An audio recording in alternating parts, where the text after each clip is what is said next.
Hi, friends. Happy New Year. Mike and Tim, welcome to 2025. We made it. We're here. It's happening. New Year's Day was interesting as we had these kind of coordinated, I don't know if they're coordinated, but attacks. It was like, what is this? I mean, Starting the new dang. year off, yeah. Yeah. And then Tim, my friend Tim Stafford, was building a fence yesterday. What do you do if you're a man who's overwhelmed, has too many things to do, and not enough time to do it? What does a man do in that scenario? He decides to replace his fence. Well, we don't have a fence. Our house Oh, sits so on we're a not on the replacing. corner. No, and there's no fence around the entire house, so it's completely just kind of So it's open and time. exposed. Yeah. And our dog has So, nowhere to go, so we're building a fence. I'm trying to do it because these tariffs might make lumber costs skyrocket. So ah, I figured this is the last window I have for maybe for 4 years. okay. So we're just gonna give it a whirl. All right. All Learn as right. you go. And yeah, I mean, just put how to build a fence on YouTube and you're Mm-hmm. fine. And how many pounds of concrete were you dealing with yesterday, my friend? 800. 800? Dude, look at you go. So Tim Stafford, today's the 3rd. So on January 2nd, out. How much did you get done? I got all. It's raining today, so I had to finish all the concrete yesterday. Get all the posts. All Okay. the posts are up. Oh my Lord, that's the worst part. Yeah. So now it'll be clear Did you have a sailing. post hole digger? No, these. What? Yeah. The first He's day I was if on my knees. I'm breaking apart old concrete ground with my Oh my hands Lord. with a Oh boy. chisel, and then digging Yeah. holes. I'm sore. So when you look up the definition of working smarter, not harder, you will You not will not find see Tim me. Stafford's But if you want picture to see there. working on a budget, there I'll be with a smile. Totally. Do you do like New Year's priorities, resolutions, value No, systems? nothing. Yeah, I didn't think you would. I didn't I think you think I would. don't So I'm think I not going ever to ask. held one for more than a month. So I was like, "What? I don't. This isn't a thing for me." My New Year's resolution is to carry on. Well, good luck. So there you go. We'll see. We'll see how that goes. Brothers and sisters, so glad to be with you today. I want to just say thank you for all of those of you who contributed very generously at the end of the previous year. Thank you for that. We've got some behind the scenes changes in the works and some organizational stuff that I think will be really helpful. And so you guys just all make that possible and allow that to happen. And so could not be more grateful for the community around us. And then the people demand it, and by people, not one person has asked for more of this series, but we're doing it, Tim. Doing it. Um, well, we just can't. If we're not going to be human, then it's time to be discerning and political in all the right ways. So let us carry on, Oh, Timothy 2025. John. Yes, yes, yes. And by way of review, we're talking about exile. And we've talked about it in like the fundamental human sense, exiles from Eden. We're talking about it now in a political sense. What is our identity? What is our political identity as followers of Jesus? And we're also talking about it in the sense of, hey, it feels like part of my tribe has really gone a direction that I can't support it going. So where does that leave me? And those are the people we hear a lot from. Hmm. And we're so grateful to be entrusted with part of that journey for a lot of folks. And so thank you for trusting us with that. We're obviously with you on all of that. And so as someone emailed a couple of weeks ago, hey, we're going to take a while to get around to the question of what does political idolatry look like, and when are those folks not welcome at the table? This guy's just waiting. Sky's waiting. Yeah. Oh, yeah. No doubt. And I mean that totally sarcastically. He is not waiting.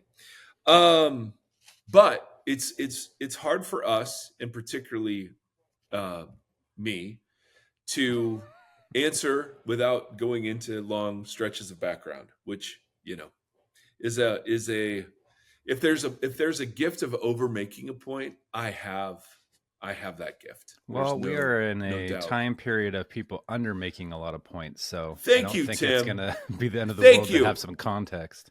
Tim. Thank you. I appreciate that very much. Now, as a reminder, the New Testament seamlessly grasps a hold of Israel's vocation in describing the church's mission, right? And so you have the holy nation, kingdom of priests vocation in Exodus, and then that gets filtered through the lens of exile. What happens when you're landless, or even if you're in your land, you're not empowered. You don't have political power, you don't have military power, you don't have economic power. You're literally on the margins in your own land. And so this vocabulary of exile and holy nation and royal priesthood, that gets pulled forward into the New Testament in loads of different places, but primarily First Peter reads like and feels like Jeremiah's instructions to the exiles of Israel. This feels like Peter's instructions to the exiles in the Roman Empire. Mm-hmm. And so as we looked at last week, like the book of Daniel is a way in which the holy nation, kingdom of priest vocation gets reflected through the social and political reality of exile, so that you end up in this place where you're submitting and subverting both to the governing power and authority. And you see this throughout the New Testament, that on the one hand, we're called to submit to the governing authorities, and on the other hand, they're called beasts and dragons. And so, there's a bit of a dance that we've got to do. And in Daniel, the idea that you could give allegiance to both God and Babylon doesn't exist. And so we want to explore the way that Peter invites the Christians who were scattered throughout the Roman Empire, how to live into their identity as exiles, as a political identity. And so he gives very general exhortations to be holy. And holy here doesn't mean to separate. It means to be different, to do good and good publicly, to honor everyone, including the governing authorities and the brothers and sisters in the church. It's an interesting exhortation. It's sort of like levels. It takes the honor that you would give maybe the emperor, and it kind of envisions applying that to everybody in virtue of their status as someone made in the image of God. And then be willing to suffer. We're not doing good with an agenda to transform society. We're doing good as a group of people who witness to the hope and reality of resurrection to come. And in witnessing to that present and future reality, there might be insults, persecutions, suffering that accompanies that. So all of that is review. Now, a political identity as an exile, all right, reconfigures 4 elements of politics. All right. So the idea here is, when I hear the word political, I think immediately of our partisan system of left and right, Republican, Democrat, pro-Trump, not pro-Trump, whatever. And the Bible is operating at such a different level than our partisan continuums. The Bible is putting forward the idea that God is creating a political entity that lives through human community on the earth, that practices an upside down kind of politics. And the politics that we practice, as it pertains to how we relate to the world around us, is that of exile. That's our identity. That's our role. And so that should reconfigure to our 21st century minds how it is that we conceive of politics today. So the first thing it does, and we've talked about this before, Timothy, ad nauseum, is that it redefines our political identity and allegiance away from the partisan continuum of American politics or whatever country you're in politics, to the idea that my most important political affiliation is to the group of people who say that Jesus is Lord, and that group is called the church. So this should weaken if we really believe that our political identity exists as exiles. Then this should weaken our attachments to our partisan tribes, and Mm-hmm. it should strengthen our attachments with fellow believers. Now, Tim and I go back and forth on this. Loads of people call themselves Christians, but that doesn't mean they are. And so I'm not talking about people who call themselves Christians but are totally sold out to Christian identity as just a political partisan statement. I'm talking about people who take Jesus seriously, whether we agree with them on all the nuts and bolts or not. I'm talking about that group of people who wrestles with Jesus seriously. Our primary attachment should be strengthened to them rather than our partisan tribal attachments. Make sense so far? Yes, sir. So more center focused folks than boundary focused folks. No, even then you'd be struggling within there. Yeah, yeah. I mean, and again, we're not trying to litmus test anybody here, but there is a group of people who take, and this has always existed within the greater people of God, a group of people who are wrestling with taking the whole thing seriously. I And there think are this others. is part of the. I only asked for the clarifying because I think that this is the underlying. This is Sky's question partly, Yes, and then a lot of the yes, questions that we get are just like there. There are folks who claim this, and they will claim it with a lot of the different actionables that they think are appropriate, right, and we are not on the same right. page or whatever. So just Totally, ask it totally, as we totally. go along, as this is a underlying thread to. No, this totally is it. But so what I will insist on, and what you've pushed back on, is I will say something like, "Hey, our primary allegiance is to the group of believers, followers of Christ scattered throughout the world. That's our primary allegiance, and that's why we can never be like America First people, Right. because our family exists in over 200 nations. I mean, it's like you just can't look at it from that nationalistic a perspective." Um, and so, in the New Testament's eyes, our Christian identity, loyalty to Jesus, and affiliation with his church far outweighs any partisan tribal identity. That's just true. I am a citizen of Christ's kingdom, which exists all throughout the world. I have brothers and sisters, mothers and fathers scattered throughout the globe, and my primary allegiance is to them. And that's why I just can't be concerned with what's happening in America and how it affects me. My like when we talk about the global church, that's something that's just a deep weakness in my whole sort of non-denominational upbringing, and pastoring has just, there's no connection to the global church.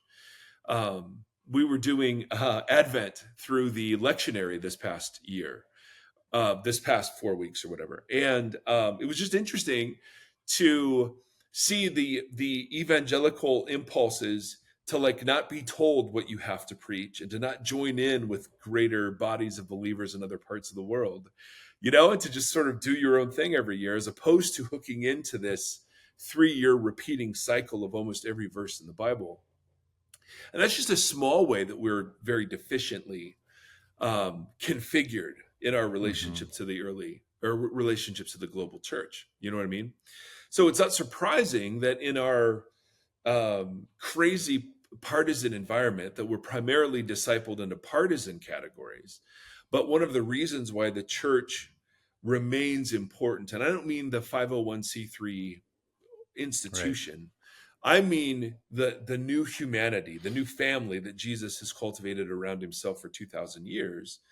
um, our identity as exiles has to reconfigure our allegiance primarily to that. The way that we're allegiant, at least to in the New Testament's configuration, the way that we proclaim allegiance to Jesus is through allegiance to his people. So Jesus will often say, right, the way that you honor him is by honoring his people. Mm-hmm. The way that you feed him and the way that you clothe him is by feeding and clothing his people. And so like it's a straight line from loving God to loving neighbor. So not only that, but you never have Paul, even though he's a Roman citizen, referring to the Roman Empire as our empire, our borders, our military, our leader, our emperor. Like there's no like he's always speaking of the Roman Empire, even though he's a Roman citizen, as something other than Mm-hmm. him and what he belongs to. So when we talk about, God, country, like, whatever, family, faith, family, what was the one we were looking I at? don't Faith, know. family, Skillet freedom. thing. Yeah, I have no idea what it is, but it's kind of like I'm not sure that's an appropriate understanding. It's not God, country, and then whatever else, family or God, family, country, whatever. It's like no, God, and because God, church. And because church is the multi-ethnic, multinational family of faith, it can't be country. Mm-hmm. And of course I love living here and I have affection for the country in which I live, absolutely, absolutely. But if I were going to put that in priority, like it would not be second or third, baby, no way. My identity as an exile prohibits me from waving the Babylonian flag and the Israel flag together, right? You can't hold both. That's what being an exile means, that you're in a place where you're not at home.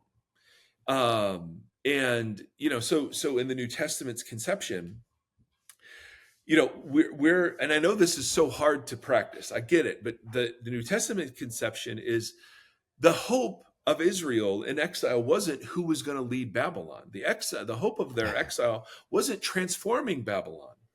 It was that God was going to come and rescue them. And so it's a straight line to the theological conviction that whoever's ruling Babylon, it's still Babylon. Mm-hmm. Our leader doesn't change. Our mission doesn't change.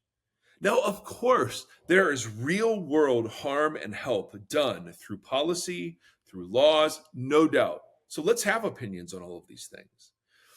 But it's now come to the point where it's so idolatrous that we measure each other's commitment to Christ by each other's commitment to partisan affiliation. That's when we've gone off the whole story. I mean, I was listening and watching the responses to President Carter dying. Right. And oh my Lord, to some, he's the paragon of like Christian virtue and public influence in the world. To others, he was one of the worst presidents ever. To others, he's a liberal and was hardly a Christian. And it's just like, what are we doing here, guys? This is, I don't know. I mean, I thought the New Testament teaches to God we stand or fall. Paul says, I don't even judge myself. Let alone judging the faith of others. So it's kind of like, it's just so brutal. So this partisan affiliation and this continuum that tries to decide liberal, conservative, all of that is infected the majority of the church. So we think about it in the exact same way. It's you're either with us, you're against us, you're whatever. And instead of just respecting someone who taught Sunday school and who took his faith seriously and worked and did good in the public sphere, we've got to make judgments as to his brand of Christianity. It's just this whole way of engaging with each other. It's not the partisanship and the tribalism. It's no longer just about the political realm in America. It's how churches operate now too. Mm-hmm. So, one of the things that we're to do is to work definitively against our temptation to view ourselves through the lens of country, through the lens of national identity, through the lens of tribal affiliation,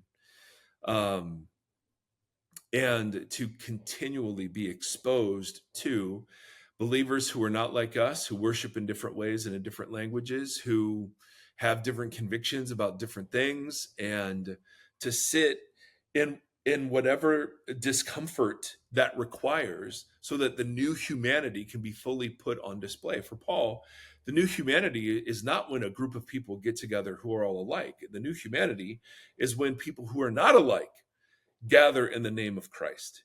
And, that's totally the opposite of a church growth principle that I was taught working in megachurch land, which is go after people who are just like you. Like attracts like. Mm-hmm. And Paul would barf. I mean, absolutely, because that's not what the new humanity is. So the idea is that life as an exile helps us to reconfigure our allegiance away from partisan identity into identity with fellow believers. And we're not litmus testing here, although I think the word Christian can be used very, when you have somebody saying Christ is king and then uttering blasphemies and racist awfulness, Christ isn't king for them. And so, that's not necessarily a boundary focus, but it's like, I mean, Paul and Jesus were pretty clear about what it means if you claim the name of Christ. So part of being the exile is because it helps you not conform to these partisan ideals. correct. If you see yourself as an exile, that means that neither the Republican Party nor the Democratic Party are home. So does this seem like it's similar to like the teachings on, what's an example? Like the rich person getting into heaven or whatever. Like, not that these things are necessarily incorrect or wrong, but they can be really hard distraction, really hard to pull your focus away from. For sure. So giving away all of your possessions and doing all that makes it a lot easier for you to posture yourself. It's not impossible to posture yourself as a wealthy person, but it can be harder. Yeah. Similarly, if you are entrenched in political ideologies, it can be harder for you to partisan ideologies. It can be harder for you to acknowledge the breadth of the kingdom and your calling within the kingdom than it is if you were in exile and can see more clearly. So not that one is wrong, but it can be far more difficult and distracting or whatever. Yeah. No, this is Timothy. You've done it again. Only when we're exiled, when we see ourselves as exiled, can we actually critique both sides? Can we actually offer a different way forward?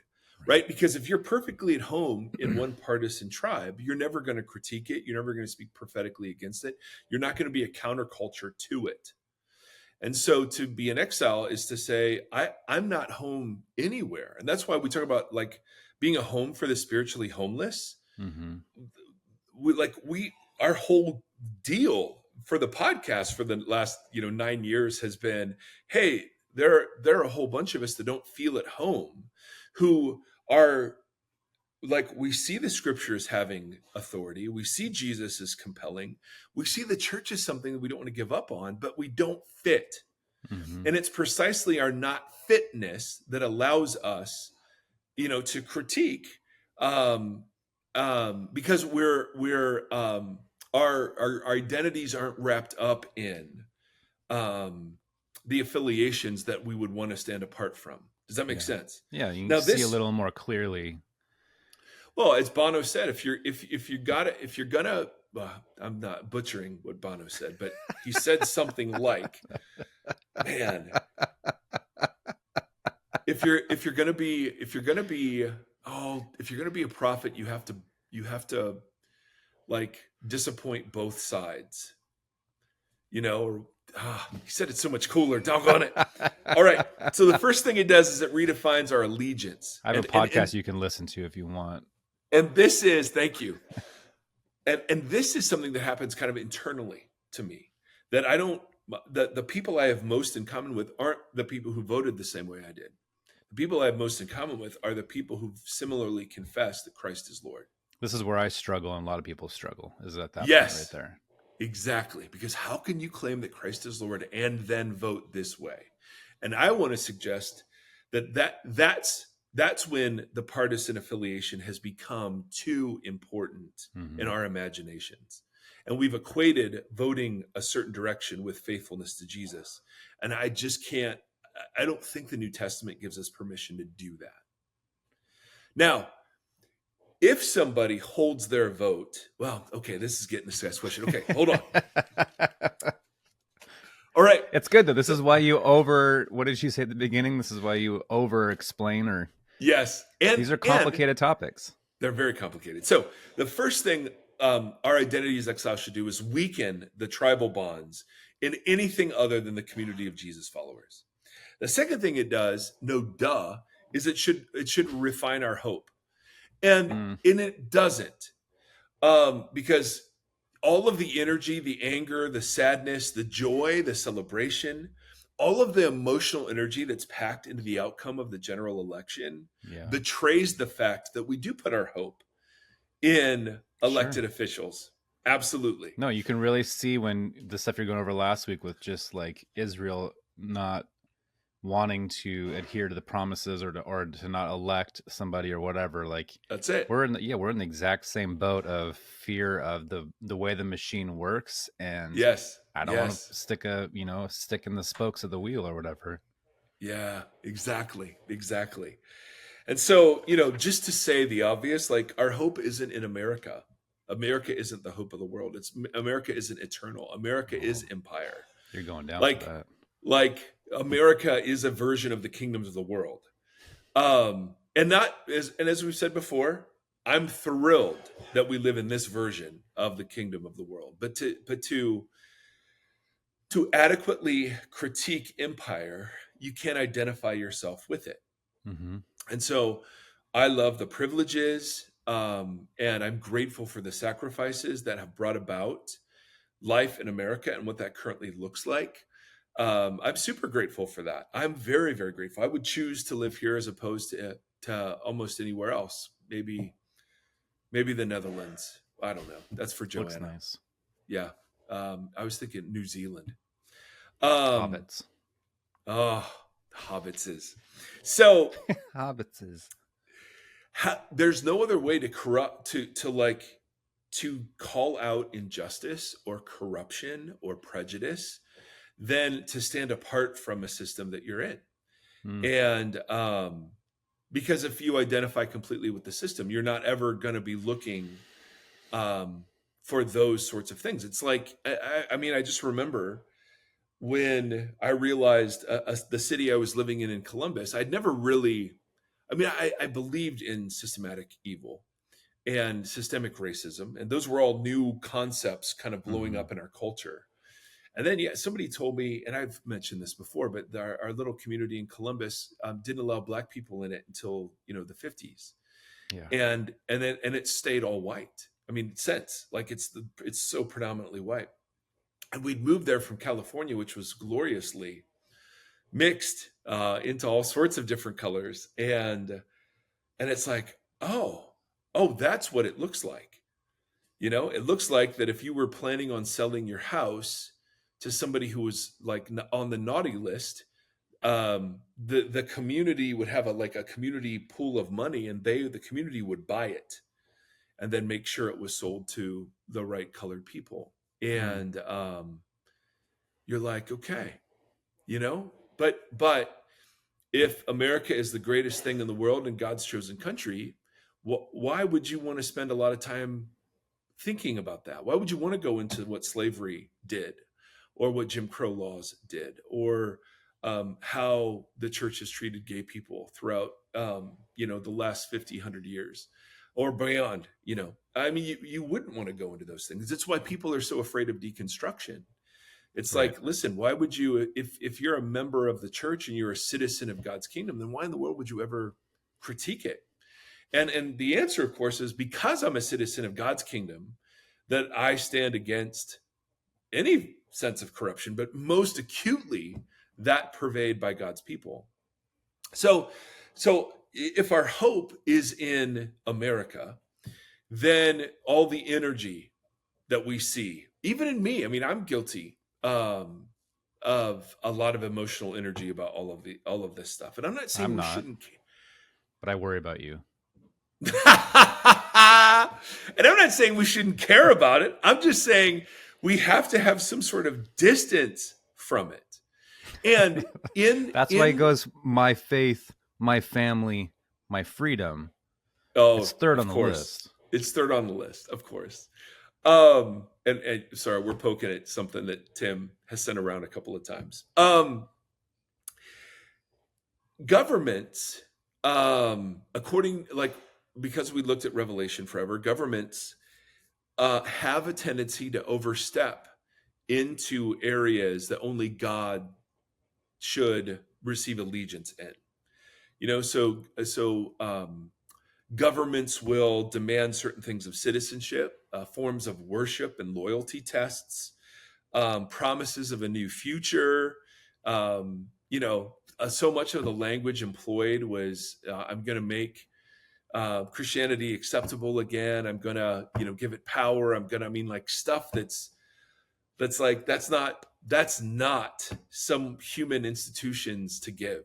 And so, the hope we have isn't that if we just vote right, that America will be the great force of God and good in the world.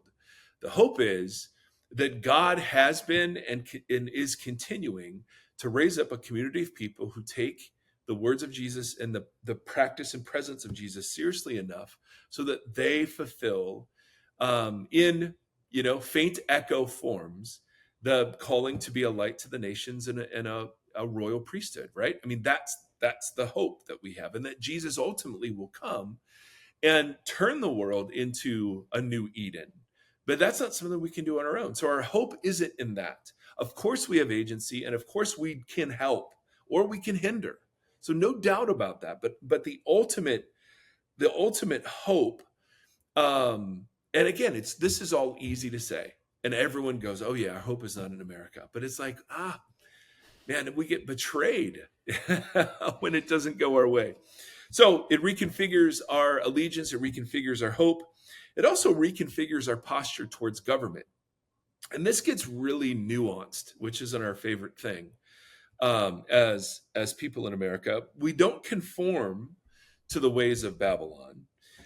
But yet we don't actively resist them either until they compromise our allegiance to the lordship of Yahweh in Israel's case, or Christ in our case. In other words, it's a qualified submission, but even that submission is designed to subvert. So all throughout Paul's writings, he's telling them, be good citizens, pay your taxes, honor the emperor. And while he's saying all of these things, he's dropping bombs of dynamite in the forms of teaching these communities to be upside down in their understandings of power and money and economics and politics and leadership. And so both are happening simultaneously. On the one hand, it's almost like Paul saying, listen, guys, don't pick the wrong fight. Don't pick the wrong fight with empire, right? Choose your battles. But when it comes to like honoring the emperor by, confessing his divinity, well, we're out on that one. Or when it comes to economic practices that demean and degrade, we're going to practice a different economics in the church. We're going to share. So this is complicated. That's why people don't like it. Because it required the underlying current. Yeah, like you're going to have to, and that's going to be on a multiple times a day. Yeah, well, think about this. I'm sorry, Tim, to interrupt you. Drink. For those who keep track of such things. But read the book of Acts, and it's like a dozen times Paul or the disciples are interacting with either Jewish leadership or Roman leadership. And notice there's this push and pull. There's this, Paul's turning everything upside down. He's preaching another king named Jesus. But then Paul's standing before the governing authority saying, I'm completely innocent. What have I done? I've not promoted riots. I've not promoted disorder in the empire, right? It's this weird like submit, but even in your submission, you're subverting. Well, is it something like feeling like, what's a way to put it? We've talked in the past about different topics that have a similar posture of like feeling the tension. Yep. And if you don't feel the tension, then perhaps you're postured askew a little bit, so it's like if Shane Claiborne posted something when Carter died the other day. It was one of his quotes, and it was something like, you can't claim to be the leading country for peace and be the biggest weapons supplier, something like that, right? And there's a falsehood that's built into it, but the claims are other than that. Mm-hmm. And so it's like so this idea of submitting and subverting, there's a lot of tension in that. Like, because you are like the push and pull, like you said, it is almost like a tug of war. Like you're just, you don't know when to ease up and when to pull harder. Yeah. And That's so right. that posture is really fascinating because I think it wears people out. Everybody wants to be comfortable. Yeah. We want to self-preserve and be as comfortable as possible. So it's like, Dude, so that's so true. saying that I want to posture myself in a position for the rest of my life that's likely going to be making sure that there is tension, because that of knowing when to subvert and when to, like you said, choose your battles. This one I'm gonna let go. This one I'm going to stand up and fight against.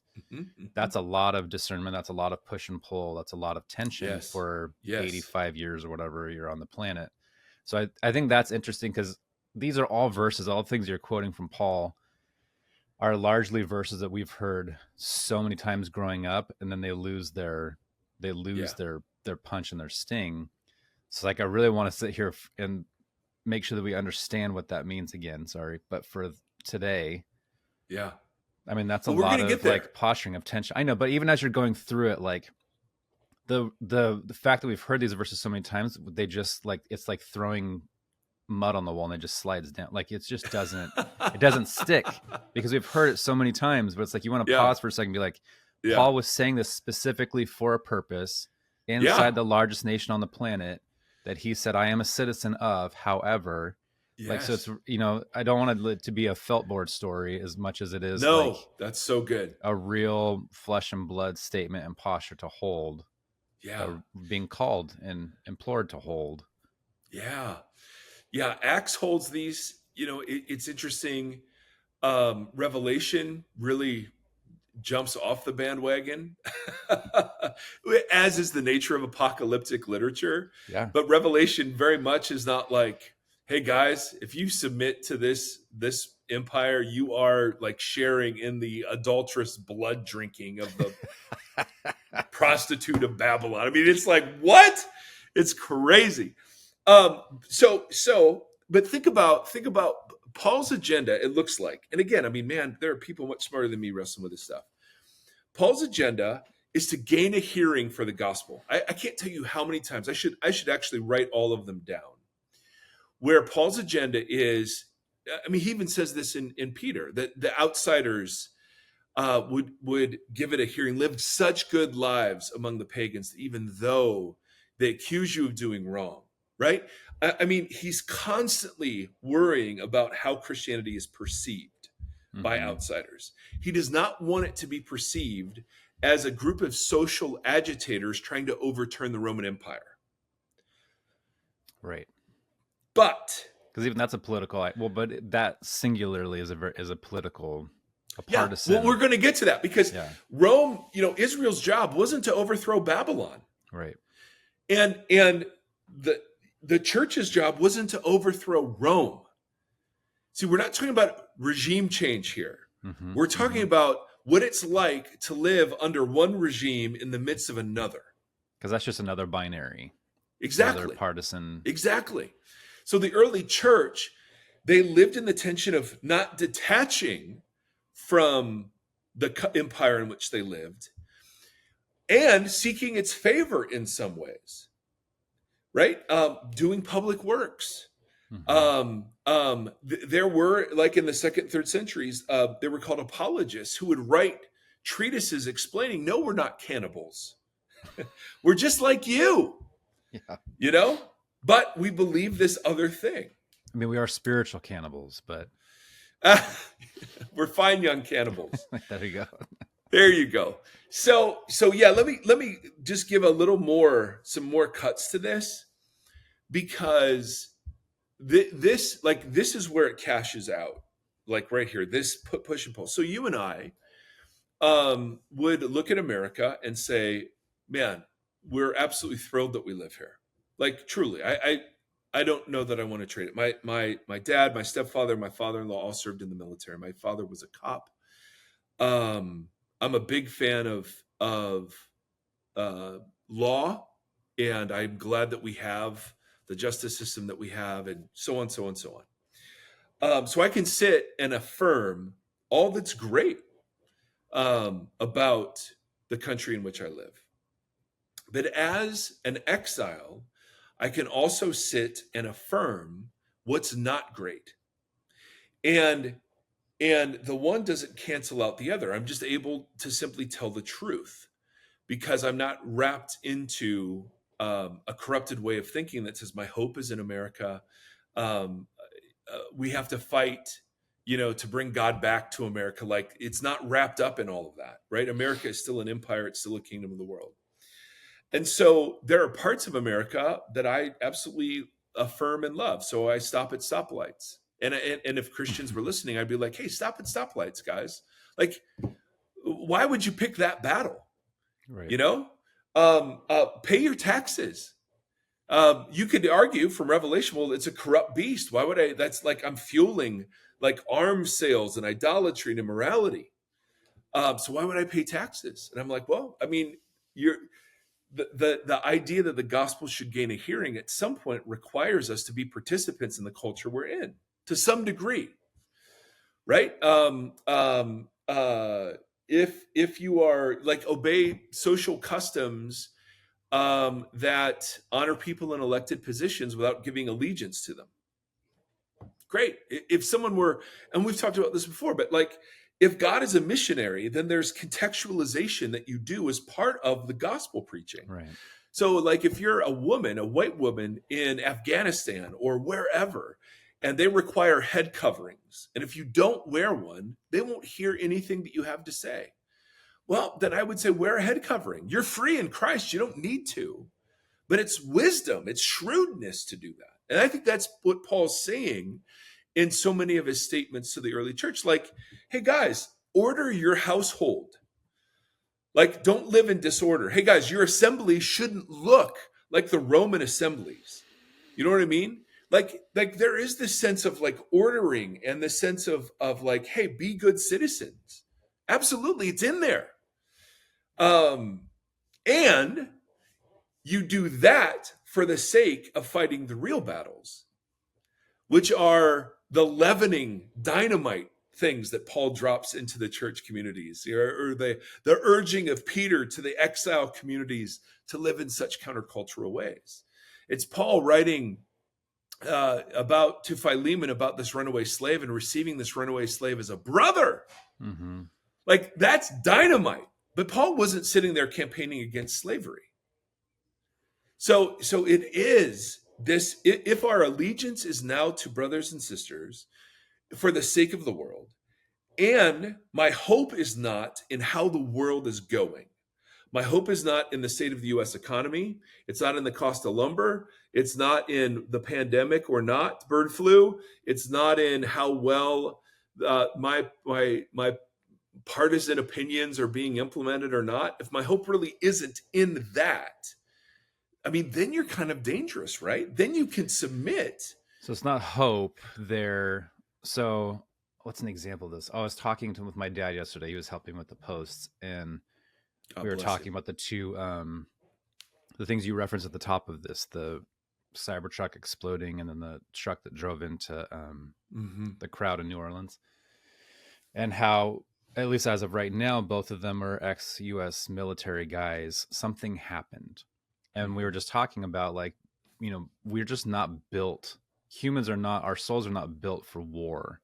Like, there's just parts of what that is that corrupt and break us down on a human level. Like, we're not meant to take life. We're not meant to just do these things. And so it's like you are a part of a nation that is the, biggest, military industrial complex on the planet.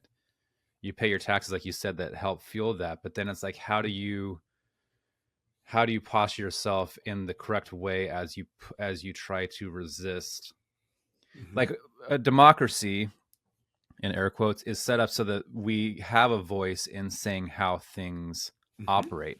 You pay your taxes so that it does operate, but your vote enables you to participate in a way to dictate how it should operate or whatever.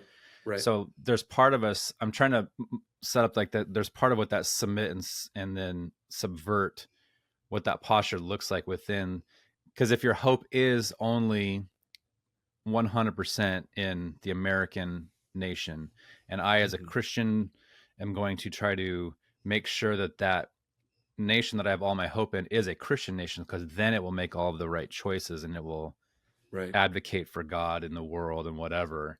Right. Instead, I have no hope in this nation, but I will work at it being the best version of itself that it can, as part of my Yes. submission and part of my whatever. Yes. But my Yes. hope is not that this will be the That's right. vehicle that saves humanity and Right. It can't whatever. be.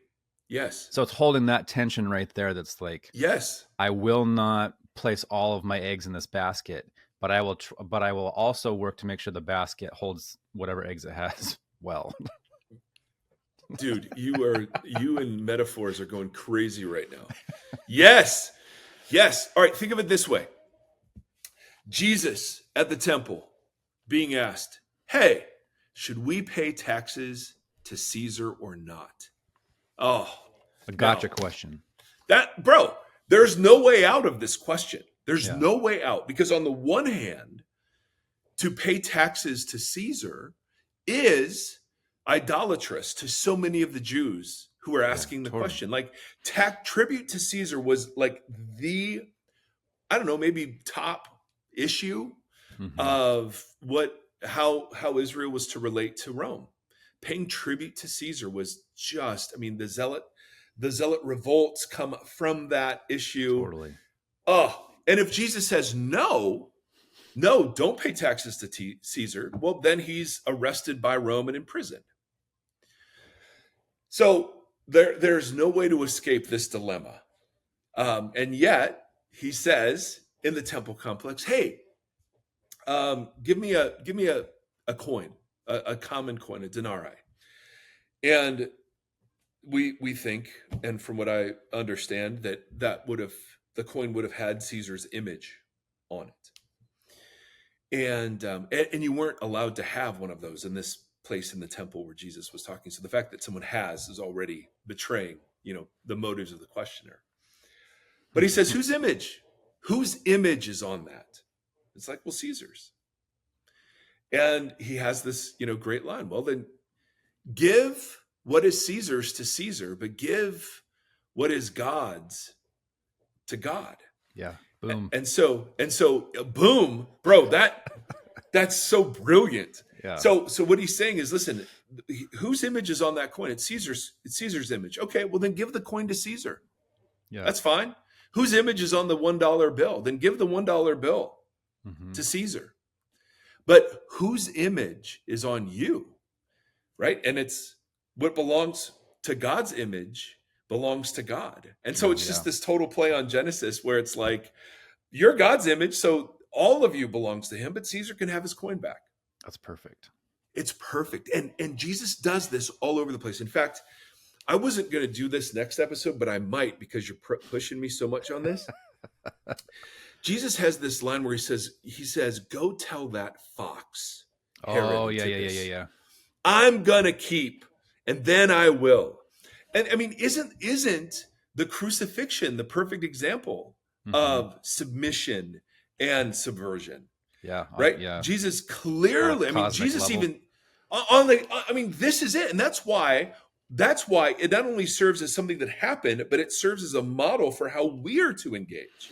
Like that is the submission and subvert, the greatest of all. If the gods of this age would have known, they would never have crucified the Lord of glory.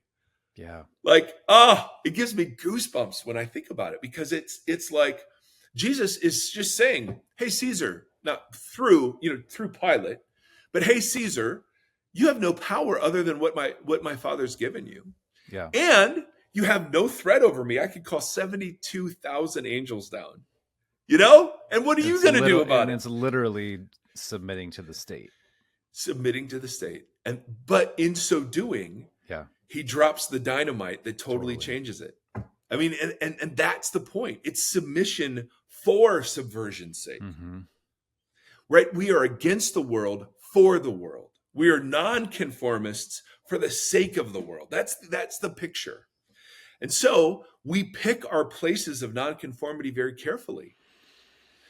For the early church, sexual morality was a massive and significant place of nonconformity. No temple prostitution, um, gladiator contests. We don't engage in and we don't support gladiators, right? A century after, it was no more military participation. Like they picked their nonconformity in places where they felt like they couldn't uphold their allegiance to Christ. And that's what we're called to. That's what the submission and subversion thing is.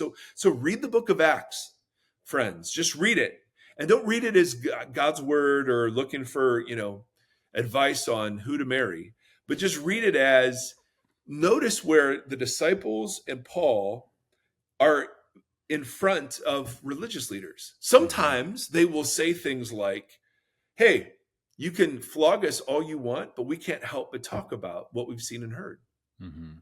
Okay? They ordered them, don't talk anymore. And then they go, after they're flogged, and they go pray for more boldness.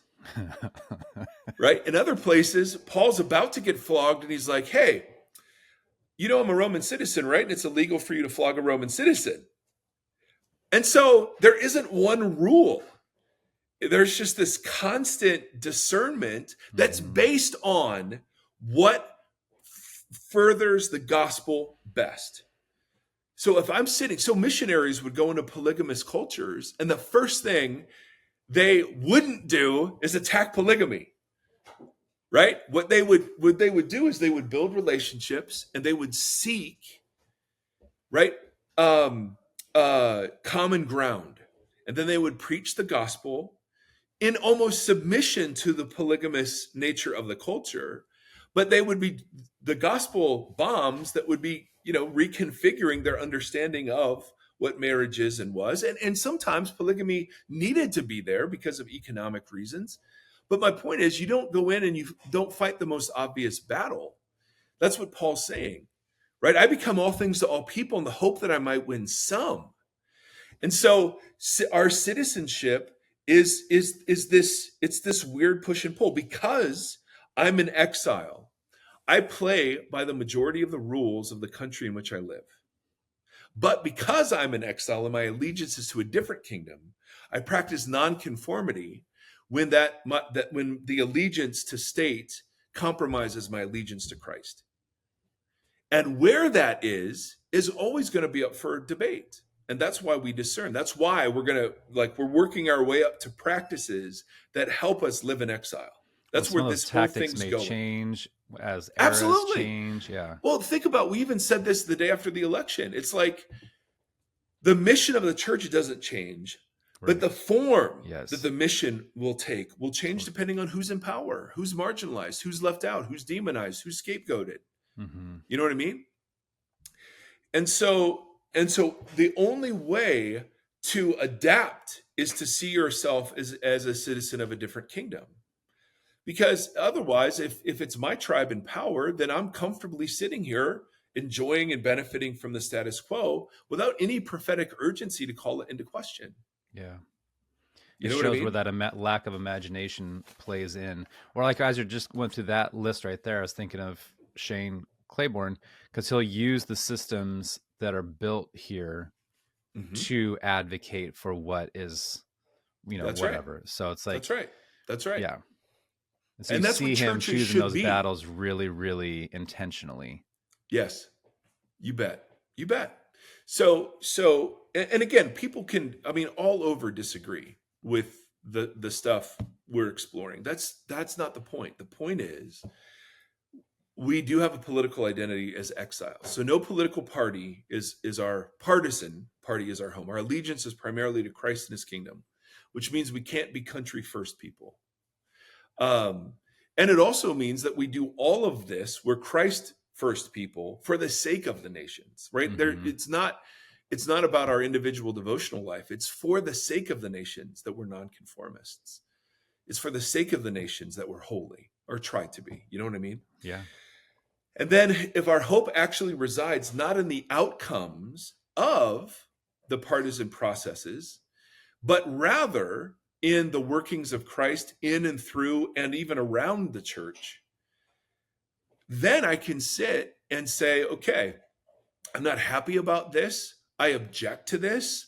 I'm not a fan of this, and I'm not going to use the power that Jesus said don't use to try to change and transform this. Mm-hmm. Right? The biggest way we subvert and not submit is our refusal to use power over to accomplish the purposes of God. And we're getting to that point. And so the idolatry that comes by saying we can implement the agenda of God through power that Jesus especially told us to avoid, that's the idolatry. Because the lamb, right? Jesus wins, but he wins through lamb power. Mm-hmm.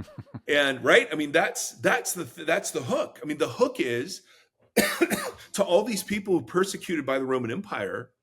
The hook isn't battle the Roman Empire, turn the Roman Empire into Jerusalem. Like there's no emphasis of that. It's yes, some of you will be martyred and you'll cry out from under the throne, how long, God, until you pour out wrath against this and all who abet, empire in this way. Like that's the idea. It's all cross-shaped. So our resistance, the issue, of course we resist evil, have to, but we do it in cross-shaped ways. That's our nonconformity, which sucks because it's much easier to demonize and scapegoat and be angry with and show contempt towards, right? Or just, or have Christians in the biggest things of leadership to mandate whatever version of morality they see fit, like that. I don't know. You see it, you see what you're saying and right where those roads lead. Exactly. So, I mean, man, we didn't even get to number 4, bro. That was 3. Well done. Well, this stuff's good. I mean, this is very relevant. I think about it a lot in how I try to live. Well, I'm trying to think about how to not react but respond to things. Oh, Pearl Jam. And not be scared of fear. That's another Pearl Jam song. But you know what I mean? Like, but hail King Jesus. This is a day-to-day thing of like, how do I do the evolution as a Christian? Somebody has a new book on outrage. Oh, I think it's Roar. Something about like how do you like living today as someone of the upside down kingdom in a time of outrage. Like how do you? It's like that's not applicable to me at all. Yeah. But it's like that is it though, right? Like how do you not live in a way that you want? Because the best response and answer is to have more power. Yes. So that's the idolatrous nature. That's the that's why we spent time going over, Israel's upside down like practices of economics and military. It was stripping. Yeah. It was stripping power. Yeah. Away from the powerful. And it's like, doggone it. I really, really think the world would be better if I were president. I really believe that. I really believe my marriage would be better if Jesse just listened to everything I said. I believe my kids would be better if they just listened to all my advice. I believe, right? That's at the core of me. And all of us. I mean, that's just absolutely true. And so part of the central work of the church is warring against the tribal superiorities that we have against each other. Yeah. And doing the hard work of reconciliation and listening and hospitality and lament and all the things. Well, we all think we're the main character of our story. Oh, that's it. So it's hard to see outside that, You watch the Truman Show and it's hard not to see yourself as the person that the entire plot and, narrative is revolving around. Yeah. Oh, that's so true. So true. So where we're going next is we've got one more thing that Exile redefines, and that is what politics actually turns out to be. Then we're going to get into how the early church related to culture. They didn't seek to transform it, and they didn't detach themselves from it. They practiced something called faithful presence or prophetic witness. That's where we're going to explore this tension more, because there are certain practices that were borrowed from synagogue that maintained the exile identity. Practices like the Lord's Supper, practices like baptism, practices like worship. Worship's a political act. The sermon is a political act at its best.